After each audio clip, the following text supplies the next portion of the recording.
Welcome to the Hope for Parents with Struggling Teens podcast. I'm Brandon Jaffe. Join us as we explore relationship and mental health issues by weeding out the trends in the mental health industry to uncover what truly works in improving our emotional well-being and relationships. At Inspired Resolutions Counseling, we specialize in providing interventions and resources for families with teens, focusing on topics such as teen mental health, parenting challenges, and family dynamics. This episode is a recording of the Hope for Parents with Struggling Teens group. The voices of the participants have been edited out for confidentiality purposes. There are certain concepts that we discuss that are a little bit different from other programs. They fit a healthy relationship picture for parenting teens who are struggling, parenting any children who are struggling. I think sometimes we get focused on one area of parenting, right, or fixing a relationship. And so what I've noticed is when I'm working with families or individuals or sometimes even couples, sometimes people get really honed in on just one aspect instead of taking a step back and looking at the whole picture. And the reason I bring that up tonight is because when you step back and you look at the whole picture for me meaning the picture of what is healthy relationship when it comes to parenting. How do I maintain consistently doing what's healthy, not reacting to each situation? How do I get in my mind, kind of rewire my mind so that I'm focusing on healthy responses, healthy boundaries, healthy demeanor, healthy self-care? So how do I do all of that consistently, regardless of what's going on around me? Does anybody know what usually gets in the way of doing that? Because everybody's going to agree. If I said, hey, should we get in some healthy habits and be consistent with those habits? Everybody's going to say, yes, of course. What gets in the way, though? What gets in the way of us consistently doing what's healthy?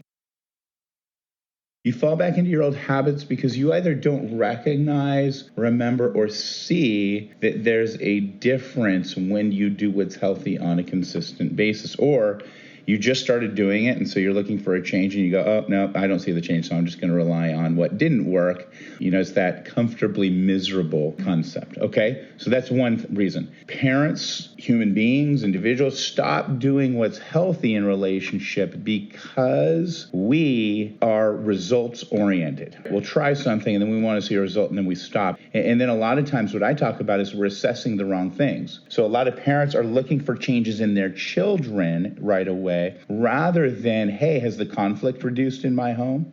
Hey, do I feel better about my responses? Is some of my guilt going away because I'm not yelling? Have I had more time for myself as I set healthy boundaries? So a lot of times parents are assessing the wrong thing, and therefore they're not seeing results, even though there might be results sitting right in front of them. What's another reason we as human beings stop doing the healthy relationship practices?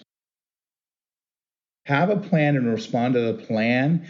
Don't respond to the thing that's going on in front of you, the crisis that's going on in front of you. What's another reason that often parents fail to rely on their plan, fail to rely on healthy relationship practice?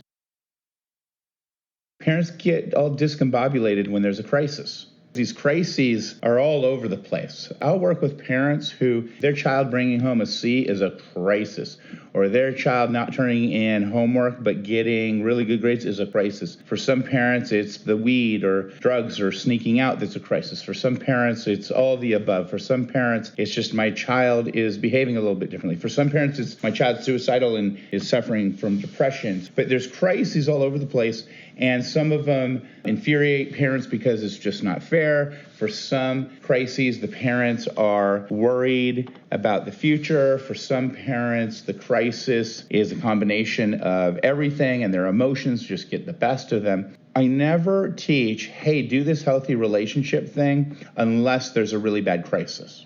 There's not a scale for how your child's behaving or what they've done that dictates whether or not you behave in a healthy manner and have healthy responses to the relationship, and whether you engage in the relationship in a healthy way, and whether you have boundaries or not. And I said, start screaming if there's holes in your wall, but don't scream if it's just a D. But it's okay to scream for an F, right? It's just, hey, we're not screaming and we're not yelling. We can express our anger, but we do it in a healthy way. The crises stop parents from sticking to the plan often. Why do you think our numbers go down during the summer? Your kids are home with you, they're not getting in trouble at school, you don't really care what they're doing, and the crises during summer tend to reduce. Now, what's interesting about therapy and working on yourself is the best time to work is during the downtimes, yet people are like, no, I know that, but I'm going to take a break for a little while. I'll see you back when things are going to ramp up. So we look for help and we try to practice during crises, but then during the crises is when we respond the worst, instead of doing that monotonous, practicing healthy behavior. I have parents who do stick it out for the summer often tell me, well, it's so easy during the summer. I say, I don't care. Let's get in the mirror and repeat what you want to do when things do come up. Let's go over the plan and over the plan and over the plan. Let's talk to the kids about the plan for the school year. Let's intentionally practice and role play some of the situations that tend to get to you. Let's put those boundaries and memorize them, right? So let's do all the little stuff during the easy times so that your brain begins to rewire. The dirty little secret of therapy is that it's really just a lot of rewiring. Rewiring of thought patterns, rewiring of mood patterns, rewiring of habits, rewiring of breakdowns in the firing of your brain. A lot of mental health work is meant to rewire. Well, how do we wire unhealthy habits? How do we wire ourselves for unhealthy habits? Repeating the same patterns over and over again. It's thinking about it, doing it again, thinking about it, doing it again, right? You wire a lot of the behaviors and habits without even realizing it over many years. And so what do you think it's going to take to rewire? Well, it's repeat. And oddly enough, the best time to repeat is during the downtimes. In this case, for most families, during the summer when there's not a lot of crises. What else do you think gets in the way of parents continuously practicing healthy relationship patterns when it comes to parenting, when it comes to their children, when it comes to their family, or maybe even their spouse? What else gets in the way? Stubbornness and pride. I've worked too hard to let this continue. And so it's interesting because when you get in that stubborn, prideful state, you don't stick to the plan. You try to fast forward the plan. You don't stick to what's healthy because you want it now. You become impatient. And so it's stubbornness, it's pride, it's impatience. Don't let impatience get in the way of you doing what you know is healthy. If you have like something that you say or you do in a relationship that you want to change, but you're having a really hard time changing it, and it's triggered by frustration, anger, or that feeling that things are unfair or you need to defend yourself, if you just stop everything, even if you tell yourself, I'm going to address this the way I want to address it in a little while, if you just stop everything and you keep your mouth shut, you keep your mind shut, you turn everything off, and you just step back and step away, what happens is you're way more likely to rely on healthy relationship practices in the plan than you were if you immediately respond. When in doubt, wait to respond. When you have big feelings, wait to respond. When it's a crisis, do your best to wait to respond. I'm telling you, it will make all the difference in the world. And you will be more likely to rely on the healthy boundaries, to remember, oh yeah, I'm not yelling, to gauge on a scale of 1 to 10, how important is this? Do I have control? Should I put my time, effort, and energy into this? Or are my 6 pillars out of whack? And so when in doubt, just get patient, stop everything. Don't respond during the crises. I'd like to check in with a few people, and I want you to keep these concepts in mind for me. As a part of your healthy relationship practices, I want you guys kind of at least a couple times a week checking in with yourself. How are you doing? Not how is your child doing? Not has your child hurt themselves or been in trouble or driven you nuts? How are you doing? I'm going to back you up because you told us something that many people, almost every parent, can relate to. When I asked you how you're doing and how you're feeling, you said, I feel lost. How many of you feel lost at times or feel lost right now? Man, that feeling of lost, I am lost in parenting, is profound. It's normal. Sometimes it's a sign of a good parent. I get really worried when I'm dealing with parents who have never felt lost and never felt like they've done the wrong thing and aren't searching to grow. When I hear a parent feel lost, my heart goes out to them, but it also gives me some hope for them. Okay, so feeling lost is so normal. Of course you feel lost. Let me explain why most parents feel lost, because you're trying your best. For most of you, you're like, I'm doing a better job than my parents did.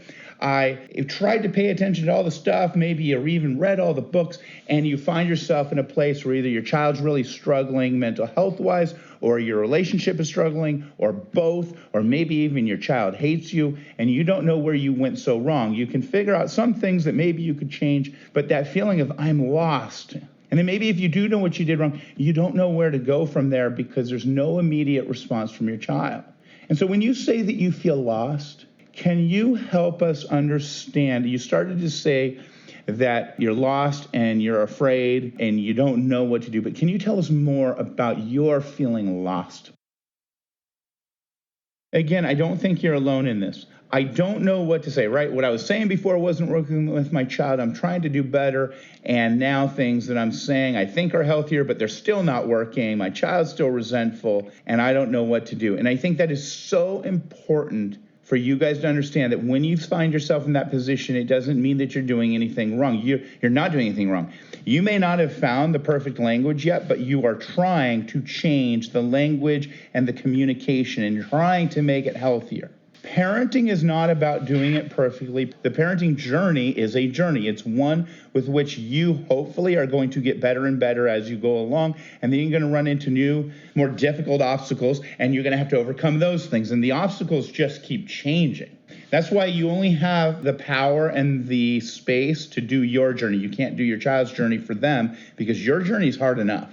And so if you're feeling lost and you don't know what to say now, the relationship is fractured, things go awry even when you try really hard. Again, you're not alone, and that doesn't mean you're doing anything wrong. Remember, this is a relationship. Your children are probably making a lot of mistakes, and they aren't choosing sometimes to be healthy with you and to be healthy with the family and to be healthy with themselves.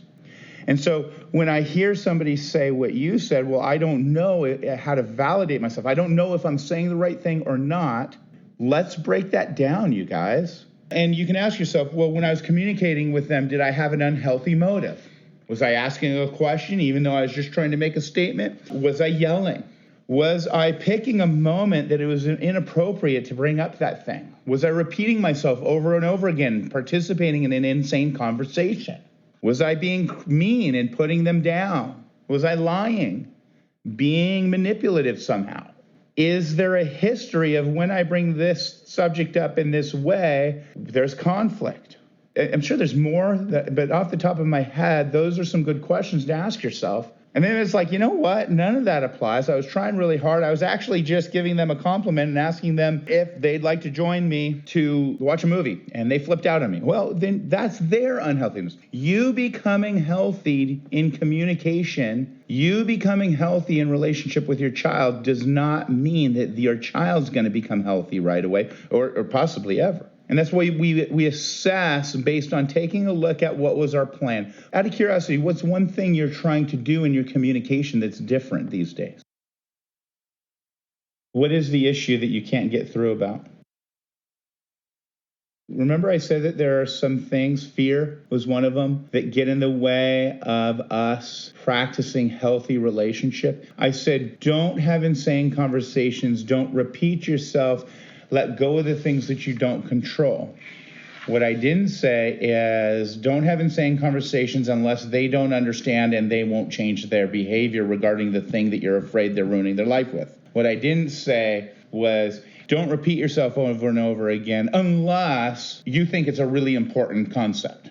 Now, one of the most difficult things to do for our healthy communication with our children is letting go of the things that we do not control but think we really should control. And many, many, many parents, if not most parents, believe they should be controlling their teen's schooling somehow, even though it's proven to them over and over again that you can't do anything. I've had parents threaten, offer rewards. I've had parents physically try to control their children when it comes to homework. I've had parents who do their homework for them. I've had parents who walk to the classroom, get involved with the school. I've had parents try anything and everything, sometimes things you guys can't even imagine.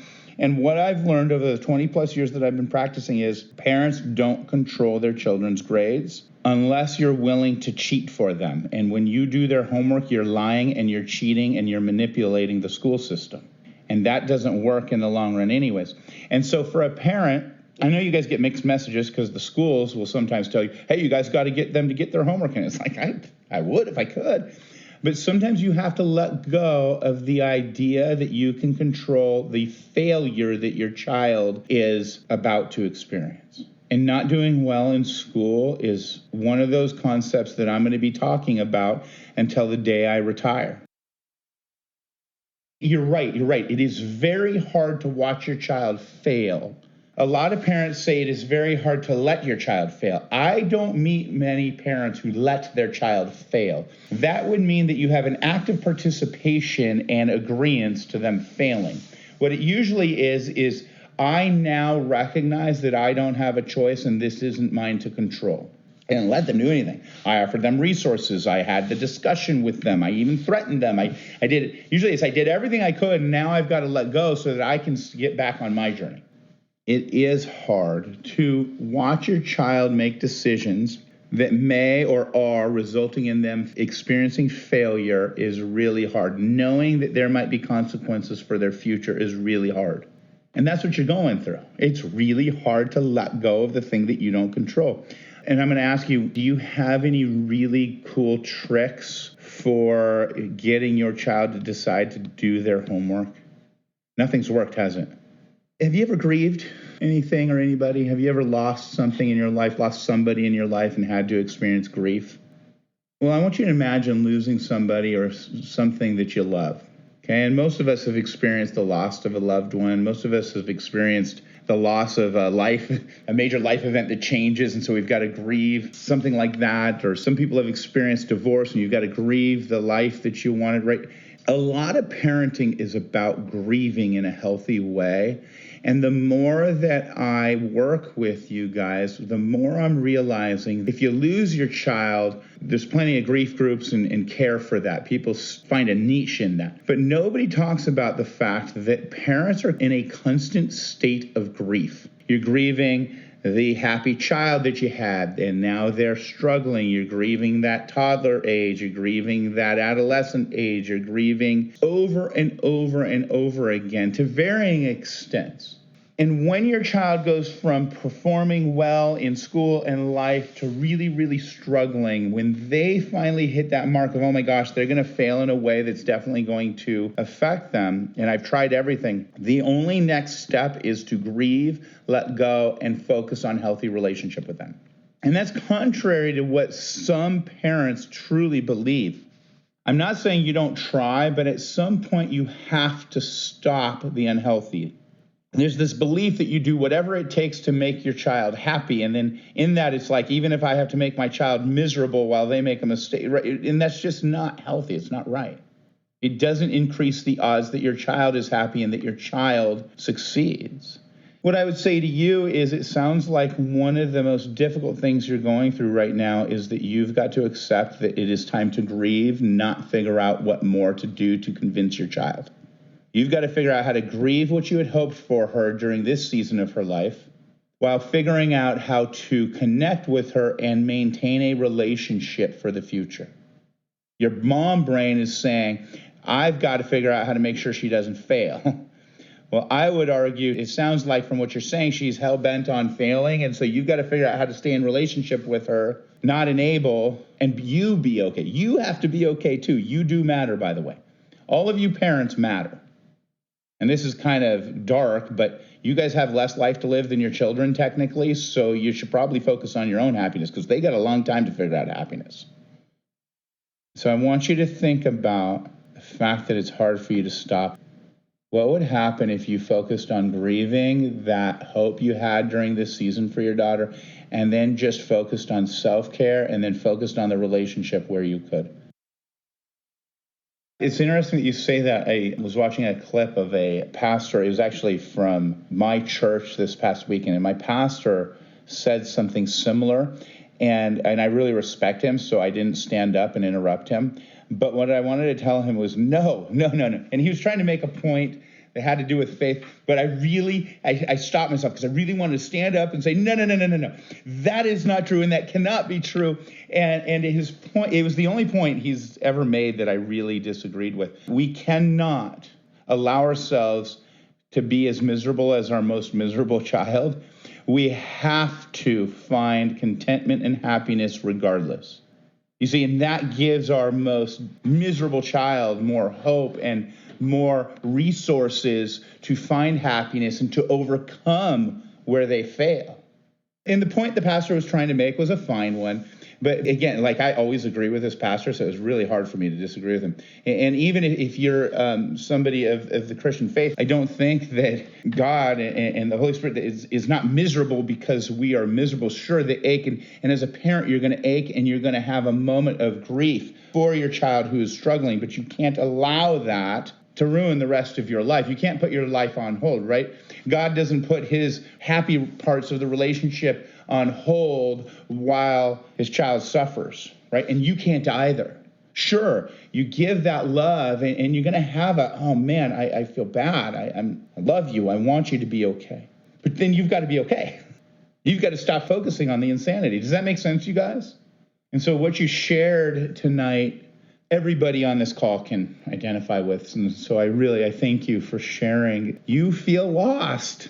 Raise your hand again if you feel lost. Man, some of this stuff that I teach, it doesn't feel like it makes sense, right? Your brain could go, oh yeah, that makes sense. But then when you put it into practice, it's like, wait, this isn't what my mom and dad brain was telling me to do.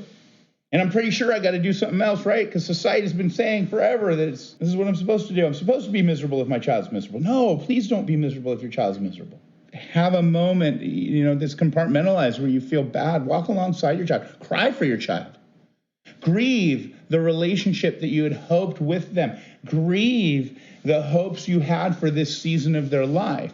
But don't stay stuck in it. You have to then focus on your 6 pillars. You have to focus on your other relationships in your life that might be bringing you happiness and joy. You have to focus on your own mental health. Your mental health cannot be completely connected to your child's. Focus on your marriage. Focus on your career or the education that you're giving yourself. Focus on your own fitness, health, and nutrition. Focus on your own spirituality. Put time, effort, and energy into your hobbies that you keep ignoring, right? I mean, almost every parent I talk to has no hobbies and thinks that their hobby is raising their child. No, it's not. Your hobby is not watching your child play baseball. And yeah, provide resources for your child's mental health, but don't make that the only focus. Don't get them happy first. They need to focus on getting themselves happy. You focus on being the parent that you want to be, maintaining the mood, the demeanor, the relationships, the 6 pillars, offering the resources, loving on them unconditionally, and let them dig themselves out of the hole with your resources that you give them, the love that you unconditionally give them, right? And don't assume doom and gloom when they fail. That's contagious, by the way. I want you to encourage your kids to go to school and everything and do well in school. I want you to hold them accountable. I don't want you to get on board with them being lazy, et cetera, et cetera, et cetera. But what I also don't want is for you to hold an attitude of there's no hope because you failed during this season of your life. It's okay to give them hope. That is not co-signing their bad behavior. Thank you for checking in. Who's willing to check in next for us?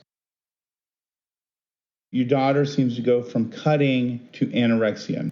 Can you describe a little bit more what you mean by she's not eating? Because I hear this a lot, and so the reason I'm clarifying with her is because I've had people say that their child's anorexic, and they most definitely are not. I've had individuals, both teens and adults, tell me that they're anorexic, but they were binge eaters, for instance. Being anorexic is a very specific eating disorder, and it's one that we really want to make sure gets help. And it's one that if it gets bad enough, you can actually have your child committed without their permission. Okay, they have to go into the hospital at a certain point. And so it's marked by certain body weight. It's always a hard discussion with people. That's why I ask you this. Can you help us understand what you mean by your child might be anorexic now? Your daughter was overweight and has lost 30 pounds in 6 weeks, which is a lot. And she won't eat in front of you, but you also think she might have some binge eating habits, right? And so I'm assuming she's not at a weight that you're thinking, oh my gosh, she needs to go to the hospital. And I know it's going to sound like I'm saying, hey, wait till it gets to that weight. That's not what I'm saying. But in terms of hospitalization and forcing care, you're really looking at a weight. You're looking at somebody who's becoming ill. Now, there are a lot of unhealthy ways people lose weight. And sometimes it can develop into bulimia. Sometimes it can develop into anorexia. It can develop into kind of this on again, off again food addiction and binge eating habits. So there's a whole array of unhealthy behaviors when it comes to eating disorders. And when you have a rough relationship with your child, you're probably not going to be the one that they ask for help with during this season. You want to keep track of, do they look so skinny that they're unhealthy? What we don't want to get bogged down in when your relationship is really bad with them is, you only had 2 bites of food in front of me. It's kind of hard for me to say that because I don't want to minimize anything, but parents don't know what their children are eating a lot of the time. What they eat in front of you might be all they're eating. It might be like none of what they're eating. And especially if you have a bad relationship with your child, they might be making a point with their eating in front of you. If they have body issues, I'm not going to say necessarily body dysmorphia, but they don't like how their body looks, or they've been made fun of for how their body looks, there's a whole slew of behaviors that include not eating enough, to eating enough but not in front of people, to eating too much and binging and then purging, right? And so I think what my point is, don't make any assumptions. Take stock, stay aware of what's going on. If it's safe, have a conversation with your child, but don't let yourself get into an argument and an insane conversation. Offer resources during appropriate times. If you offering resources for your child's weight never goes well, please just set boundaries on what you're willing to participate in and stop making that passive, oh, don't you think you should go get help for this? You've got to know what works and what doesn't. And the food issue is such a difficult one, and there's so many nuances to it, and there's so many different relationships you guys have with your children that may or may make it so that you're the one that can approach them, or maybe you're not the one that can approach them. And so for you, please pay attention to her body weight. I think that's the only insight you're going to be able to have because you're not on communicative terms with your daughter. I don't know if you're on Talking Parents or not. The app for divorced parents to communicate about their children. If you have a contentious divorce, I highly, highly, highly recommend that you get on that app to communicate. But at the very least, communicate, even if it gets poo-pooed away. Communicate. I don't know if you've noticed. I'm noticing our daughter is not eating in front of me. She's eating in front of you. That's great. I'm hoping we can try to pay attention to her body weight and make sure that it's not an unhealthy losing of weight, right?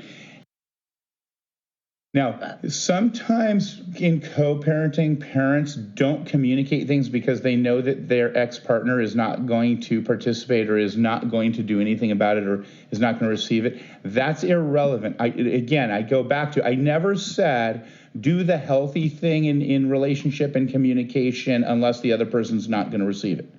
We do what's healthy as co-parents, as married parents, as partners.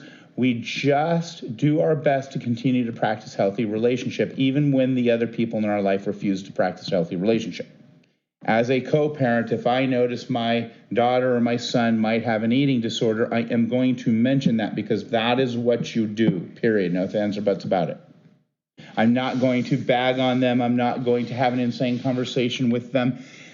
But I am going to do it in a way that can be tracked and documented. And that's why I always think that contentious divorces should have to be on Talking Parents. That's so hard. Now you said that the vacation went okay. Does that mean there were moments that you had relationship with your child? Do me a favor, okay? Your daughter, who doesn't want anything to do with you, who is treating you horribly, went shopping with you, let you take some pictures, went on this vacation with you, and you guys did not argue. And it doesn't feel like a win because it didn't feel like there was relationship. I get that. But I want you to look at that as building blocks, planting seeds, and major, major win. She is interacting with you. It's just not in a way that feels good to you yet, but there is some relationship happening, even though she's really sticking to her guns and she's resentful and who knows what she's going through, right? And you gave us some insight because she's really struggling probably with self-image issues, friend issues. She feels guilty probably if she wants to get help for herself because she's got a side of the family that says that's not okay and not right. I think what I'm trying to say is see it as a win and stop taking any of it personally. I didn't just say don't take it personally. I said see it as a win. See some of those little micro moments that she kind of sort of gave you, but it was with an attitude, as that's as much love as she has to give you because she's hurting so much and you can't help her with her hurt and it's not yours to take personally. Based on everything you've discussed with me, most likely she doesn't hate you the way you think she hates you. Most likely she is hurting in a way that feels so unsafe and so like such a betrayal of maybe dad that she's just spun out. She's failing right now at taking care of herself and doing what she needs. And it's your role, it's your job to not take it personally, to love on her unconditionally and look see the wins for wins. Because if you don't see the wins for wins, you're going to burn out. You're not going to feel good about yourself and your own parenting. We're going to stop seeing you at this group because you'll be assessing her rather than assessing yourself. You see, the story that you just told tonight of going on a vacation where she actually did a few things with you is a major win and would be a major win for many parents who aren't really fully struggling with their child. It's just their child doesn't want anything to do with them because they're parents and they're annoying.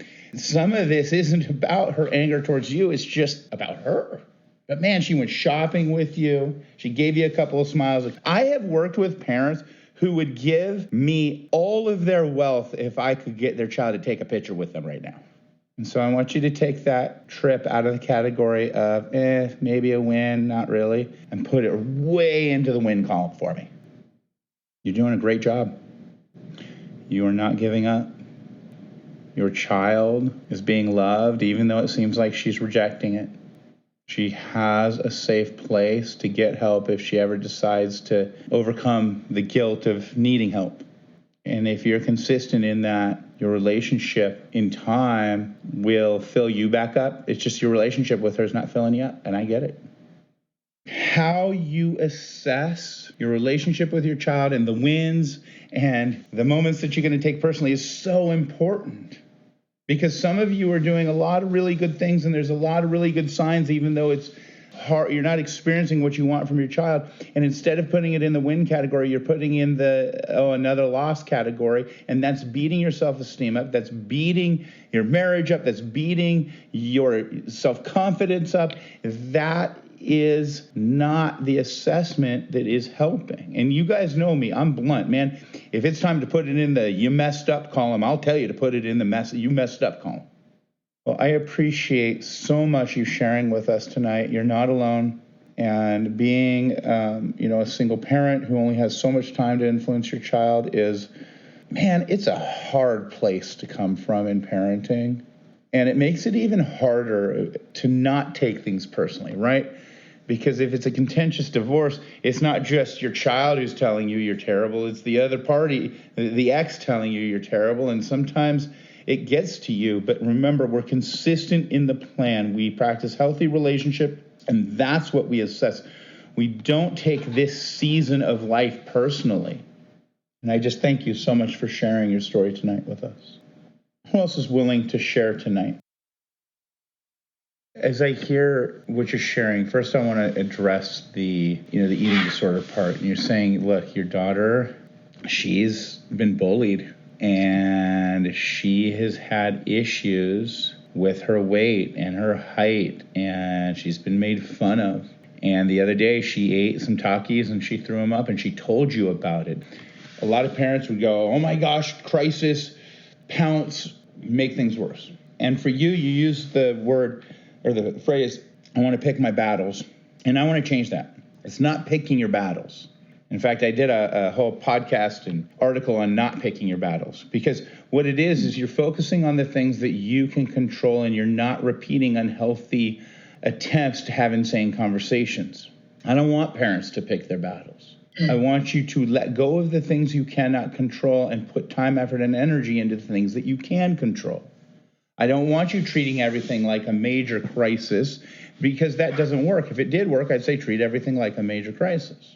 When I hear your story of a daughter who's got some eating issues, and then your fear is she's exercising too much, and then she did throw up some Takis, but she did tell you about it. She's lost a lot of weight, and she doesn't want to go in front of her peers until she loses more weight, and she has social anxiety.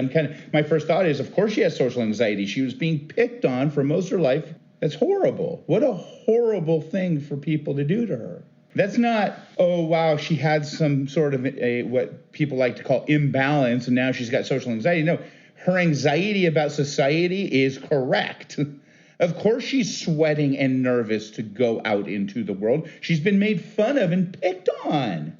And isn't it wild if we tell her, hey, you've got an anxiety disorder, rather than your anxiety is right. Your fear of going to school is right. I'm sorry that you have to go through this. How can we help get you educated? Because I want you to get educated, but I also acknowledge that there's this horrible thing happening to you and you don't know when it's going to happen, how it's going to happen, and seeing your peers is a nightmare. Isn't it mind-blowing that so many people will give her medicine for anxiety, will address the fact that she needs to go to school, rather than going, hey, she's severely bullied? Isn't it mind-blowing that nobody's thought to tell her your anxiety when you sweat and you get nervous to go outside, that's an appropriate response to the fact that you're bullied all the time? Shoot, I get tightness in my chest and I get sweaty palms before I get on this call every week with you guys, and I've been doing this for 13 years, right? You guys make me nervous sometimes. You guys are parents. But I don't have an anxiety disorder, and I fight through it. And so she might be doing some unhealthy things. I don't know. I'm not a nutritionist, so I don't know if her exercising twice a day is bad. I don't know if her saying I'm going to exercise to eat is bad. I don't know if her saying, hey, I haven't burned enough calories, so I'm going to skip this meal is bad. I'm not a nutritionist. I will not go there. I know that she's not suicidal if she's working hard to feel better.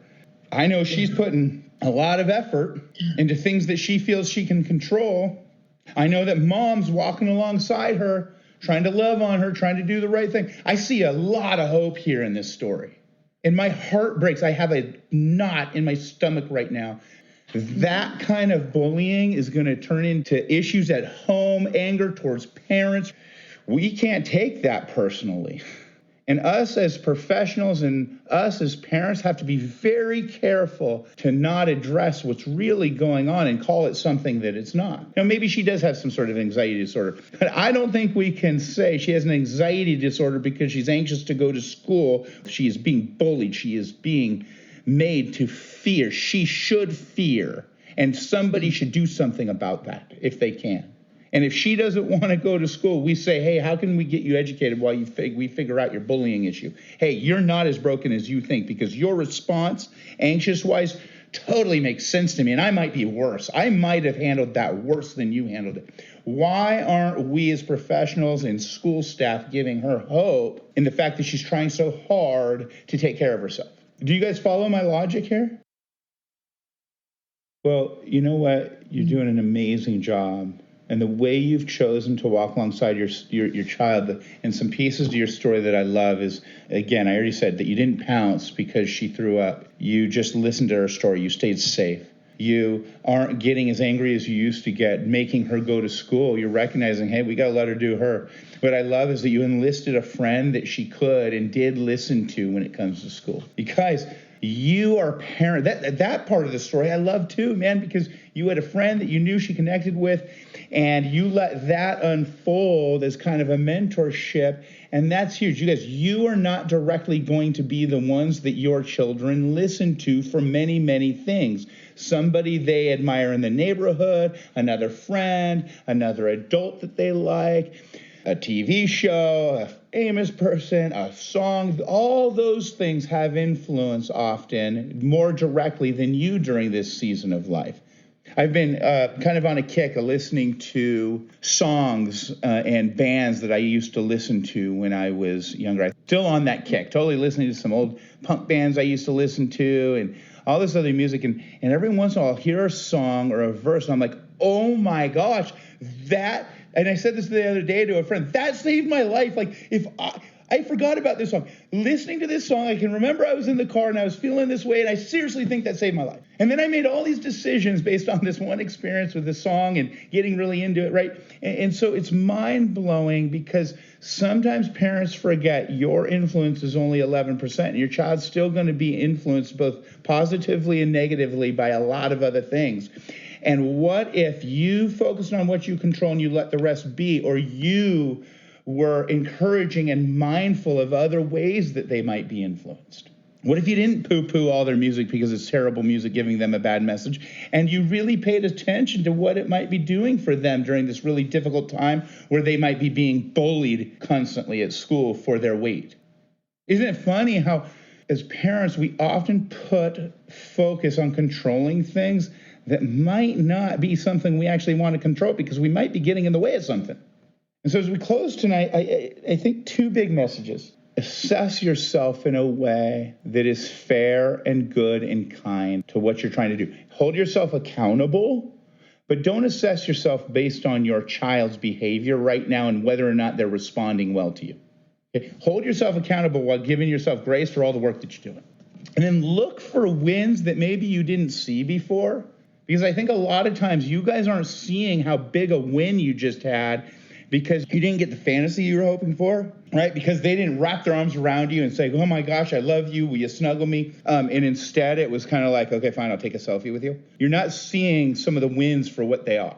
And then maintain hope in various ways. Maintain hope in your attitude, maintain hope in not focusing on things that don't need to be focused on, that you don't control. Maintain hope by not having that attitude of, oh my gosh, I'm going to take this personally, I got to pounce, everything's doom and gloom. You don't have to keep focusing on the fact that they're doing the wrong thing and they're going to have no future. A lot of the messages can be, hey, while I'm not co-signing this, you're going to be okay. You're not the only one that's gone through this, and I'm not going anywhere. Because all the parents that I see tonight, you guys are the kind of parents that aren't going anywhere. So I hope tonight, for everybody, but especially those who shared your story, I hope you're walking away feeling a little bit better about your story and the season that you're in and the moment that you're in, okay? And I really appreciate you guys. The Hope for Parents with Struggling Teens podcast is an Inspired Resolutions production. Hosted by Brandon Jaffe.